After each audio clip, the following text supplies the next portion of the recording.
Pernahkah Anda melihat dua anak kecil dengan usia yang sama, tapi tinggi badan dan perkembangan mereka terlihat jauh berbeda? Mungkin Anda berpikir, anak itu memang kecil dari lahir.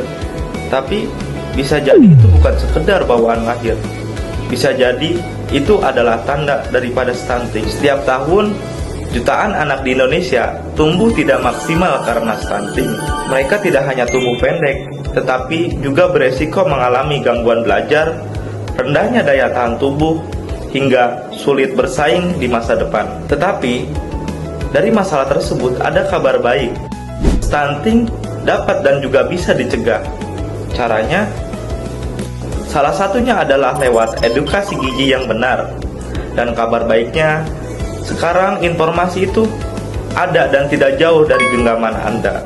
Pada kesempatan ini, saya Muhammad Farejul Hamim dari kelas FM23A akan menjelaskan sedikit tentang peran media sosial sebagai sarana edukasi kesehatan gizi dalam upaya pencegahan stunting. Ya, cukup dari media sosial, Anda bisa belajar cara mencegah stunting dengan cepat, mudah, dan juga gratis. Jadi, apa sih sebenarnya itu stunting? Nah, kalau kita merujuk pada World Health Organization atau biasa disebut dengan Badan Kesehatan Internasional, menjelaskan bahwasannya stunting adalah gangguan pertumbuhan dan perkembangan yang dialami anak akibat gizi buruk, infeksi berulang, dan stimulasi psikososial yang tidak memadai. Anak-anak dianggap terhambat pertumbuhannya jika tinggi badannya terhadap usia lebih dari 2 standar deviasi di bawah median standar pertumbuhan anak WHO. Survei status gizi di Indonesia ataupun SSGI pada rapat kerja nasional BKKBN, di mana prevalensi stunting di Indonesia turun dari 24,4% di tahun 2021 menjadi 21,6% di tahun 2022. Angka tersebut memang terlihat menurun dibandingkan tahun sebelumnya, yaitu 24,4%. Tetapi walaupun menurun, angka tersebut masih tinggi, mengingat target prevalensi stunting di tahun 2024 sebesar 14%, dan juga menurut standar WHO di bawah 20%. Bahkan kasus stunting di Indonesia masih banyak terjadi, seperti berita-berita yang ditayangkan di media sosial ataupun di platform tertentu. Anak yang stunting biasanya tampak lebih pendek dibandingkan teman seusianya. Tapi stunting bukan cuma soal tinggi badan. Stunting juga mengganggu perkembangan otak, menurunkan kemampuan belajar, bahkan menurunkan daya tahan tubuh. Kalau dibiarkan, stunting akan berdampak pada produktivitas anak di masa depan. Mereka bisa tumbuh menjadi remaja dan juga dewasa yang kurang optimal secara fisik, kognitif, ataupun sosial. Itu sebabnya stunting menjadi masalah serius. Tapi kabar baiknya, stunting bisa dan juga dapat dicegah. Sekarang mari kita lihat bagaimana media sosial dapat memainkan peran besar dalam edukasi gizi, terutama dalam pencegahan stunting.